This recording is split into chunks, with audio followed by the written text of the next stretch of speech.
Oi, gente, meu nome é Ana Cláudia, acredito que alguns já me conheçam. Eu trabalhei um tempinho na Intendente e foi uma escola que me acolheu muito bem, que eu tenho muito carinho, então é um prazer estar falando hoje com vocês. Hoje em dia eu trabalho como psicóloga clínica.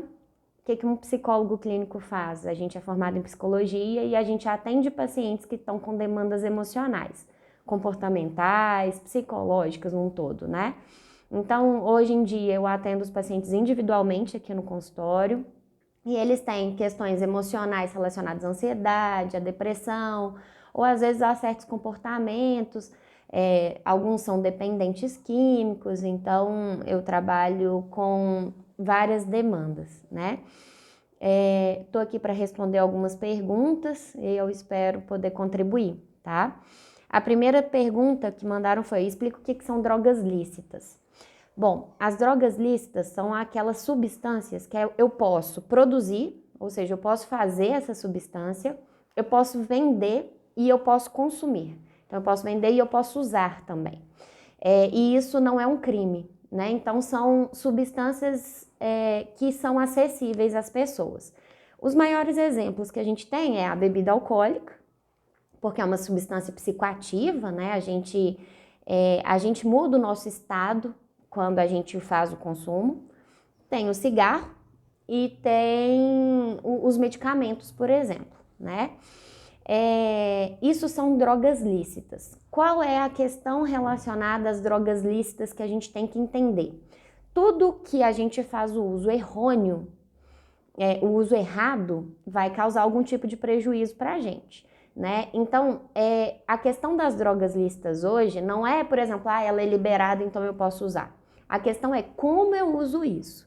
Então, a gente tem que estar sempre pensando na questão do uso, do abuso e da dependência, porque esses são 3 pontos importantes. Então, se é lícito, eu posso usar, mas como eu uso isso? Será que eu estou fazendo um abuso ou será que eu estou dependente e isso é problemático, né?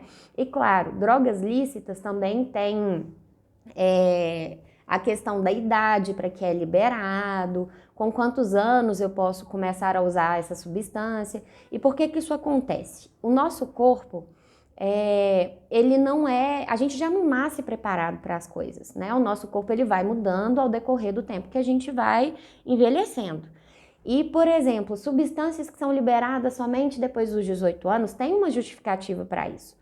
O nosso cérebro não está preparado ainda para receber substância psicoativa. Tem alguns medicamentos que são indicados para adulto, mas não são indicados para crianças ou menores de idade. Às vezes, crianças menores de 12 anos não podem consumir o medicamento, mas maiores podem. Por quê? Porque isso é sobre a maturidade do nosso corpo. Será que o nosso corpo está preparado para receber essa substância? Então, isso tudo tem que ser pensado sobre as drogas lícitas. Não é porque é liberado que eu posso fazer uso disso, né? A outra pergunta foi o seguinte: todos os medicamentos viciam? Não.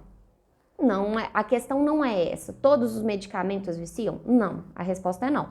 A questão é o seguinte: como eu faço uso disso? Eu tô aqui no consultório, ó, e vocês podem ver, tem uma cafeteira aqui do meu lado. Amo café. Mas, por exemplo, tem pessoas que têm problema com o uso da cafeína, né? Eu, por exemplo, se eu uso a cafeína de um modo inadequado, eu tenho palpitação, eu me sinto muito agitada. Então, eu amo café, mas dependendo do uso que eu faço do café, isso me faz muito mal. Então, a questão que a gente tem que entender sobre as drogas lícitas, de novo, é o uso delas. Todo medicamento, todas essas drogas lícitas causam vício? Não, depende do uso que você faz delas, né? Então, assim, a gente tem que pensar muito nessa questão. É um medicamento, vai causar sempre dependência? Não. Como então que a gente usa um medicamento? Com indicação médica, né? Se o seu médico te indicou e te acompanha, o que é mais importante, porque às vezes a gente vai no médico uma vez, pega uma receita lá e vai usar esse medicamento para sempre. Isso também não é correto. A gente tem que usar com indicação médica, mas também com acompanhamento médico, né? Para que o médico acompanhe se a gente está fazendo o uso corretamente e se o resultado está sendo legal. A pergunta 3. Quais são as consequências ao longo prazo do uso de drogas lícitas? Isso depende da droga lícita que você está perguntando, né? É claro que a longo prazo, numa quantidade exagerada, essas drogas lícitas vão causar dependência, por exemplo, né? Agora, por exemplo, o uso prolongado do cigarro pode causar em torno de 50 tipos de doenças diferentes, entre elas câncer de pulmão e em outras áreas do corpo, problemas no trato respiratório, no sistema respiratório, enfim, vários tipos de doença. A questão do medicamento, a longo prazo. Tem gente que vai no médico uma vez, pega a receita, nunca mais volta e fica usando aquele medicamento para sempre.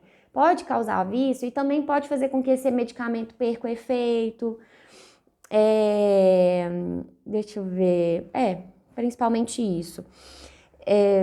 E outros efeitos colaterais, por exemplo, insônia. As pessoas só conseguem dormir se tiverem medicamento, coisas nesse sentido, tá? O álcool, por exemplo, a longo prazo em uso exagerado, pode causar vários prejuízos, tem a dependência, se tornar um alcoolista, mas também tem prejuízos, por exemplo, familiares, né?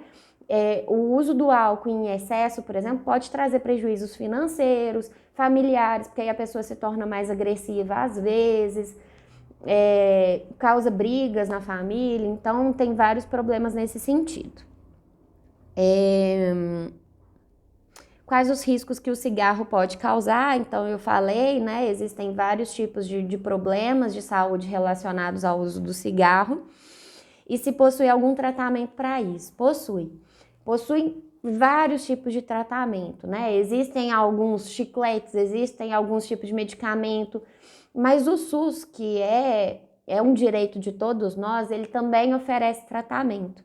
Então, o que eu mais indico é, se o cigarro ele está causando prejuízos na sua vida, procure ajuda, né? O SUS, ele oferece tratamento, não sei se em todas as unidades básicas de saúde da cidade, mas vocês podem procurar na unidade base UBS, né? A UBS do bairro de cada um de vocês, que lá eles sabem te informar onde tem esse tratamento no SUS. E esse tratamento no SUS, basicamente, tem o atendimento individual, né, para ver o que é o caso de dependência de cada um, mas também tem tratamento em grupo. O que é esse tratamento em grupo? É ver como é que outras pessoas estão tentando se livrar do cigarro, o que eu também posso fazer, então eu aprendo muito nesses grupos. E como psicóloga clínica, eu também afirmo que existe tratamento psicológico para isso, né? Entender por que o cigarro é tão importante para mim, entender por que eu uso cigarro. Às vezes é para relaxar. Poxa, então se é para relaxar, deixa eu procurar uma outra fonte de relaxamento para mim. Às vezes é para enturmar. Poxa, todos os meus amigos fumam, então eu não vou fumar? Poxa, existem várias outras formas de enturmar, né? Outras várias formas de tentar estar num grupo, de ser aceito num grupo. Então a gente vai entender a função do cigarro na vida de cada pessoa para tentar substituir esse uso, né? Para uma coisa mais saudável. Se é para relaxar, vamos procurar outra fonte de relaxamento. Às vezes um exercício físico que vai causar a mesma sensação no corpo de relaxamento, mas que é muito mais saudável. Às vezes é porque eu quero enturmar, poxa, mas será que eu me enturmo é porque eu fumo ou é porque eu sou legal, porque eu tenho características que são importantes para essas pessoas? Então, o tratamento psicológico também ajuda muito. Assim, como é o processo de tratamento de uma pessoa viciada em álcool? Existem alguns tratamentos também para quem tem problemas com álcool, né? Para quem é alcoolista. E existem vários tratamentos. Existem tratamentos de internação, que a pessoa vai para uma clínica, é acompanhada por vários profissionais. E aí, como ela não é exposta à situação do álcool, ela fica um tempo sem esse uso para ver, e com vários atendimentos para ela lidar com a abstinência. Então, existem as clínicas, mas eu sei que nem todo mundo consegue ter acesso a isso, né? Então, existem grupos de apoio. Aqui na cidade tem grupos de apoio tanto para a família de pessoas alcoolistas, como também para o alcoolista, que vai conversar com outras pessoas com a mesma situação e que podem ajudar também. Para quem usa antidepressivo, corre algum risco no caso de prescrição médica? Não. Existem vários tipos de antidepressivo, tá? Cada antidepressivo serve para uma coisa. Então, o que é importante a gente saber? Ó, minha vizinha tomou esse antidepressivo aqui, funcionou para ela. Vai funcionar para mim? Não. Existem vários tipos de antidepressivos. Cada antidepressivo trabalha com um tipo de neurotransmissor, que é a forma que o nosso cérebro funciona, né? Através da comunicação desses neurônios. Então, cada antidepressivo vai funcionar de um jeito. Se funcionou para sua vizinha, não significa que vai funcionar para você. Então, com prescrição médica e acompanhamento médico, não se corre o risco. Mas lembrando, necessita de acompanhamento médico, tá? Por causa da pandemia, tem pessoas que sofrem com ansiedade e outros problemas, porque os remédios para combater a ansiedade são uma droga. Isso vai ajudar? Sim. Na pandemia, é fato, a ansiedade elevou muito, né? As pessoas estão muito mais ansiosas por conta da situação de estar em casa, às vezes não ter uma rotina. Tem pessoas com risco no trabalho, com medo da família se infectar com a doença. Então, realmente, a ansiedade elevou muito. Medicamento é indicado para ansiedade? Sim, é muito indicado para ansiedade. Porque a ansiedade, ela vem com sintomas físicos, com sintomas psicológicos, a gente pensa muito, a gente só pensa em coisas às vezes ruins. Tem comportamentos relacionados à ansiedade também. Então, assim, o medicamento ele pode ajudar muito nessas situações, mas, de novo, com acompanhamento e indicação correta, tá? Mas existem outras formas de lidar com a ansiedade também, né? Existe a terapia, que é entender de onde vem essa ansiedade, como trabalhar essa ansiedade. Tem também exercício físico, que ajuda muito na questão da ansiedade, porque diminui sintomas físicos. Tem também outras técnicas, né? Por exemplo, de meditação, de respiração, isso tudo ajuda muito a lidar com a ansiedade nesse momento, tá? E por último, se as drogas que são usadas como remédio fazem bem ou mal para nós. De novo, assim como o café, que é super meu amigo, em uso elevado e descontrolado, ele vai fazer mal, como tudo na nossa vida.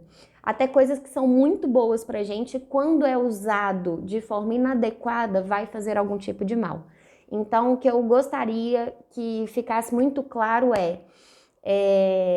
mesmo sendo lícito, tudo que é usado de forma descontrolada, que gera abuso, não é legal pra gente, tá bom? E é isso.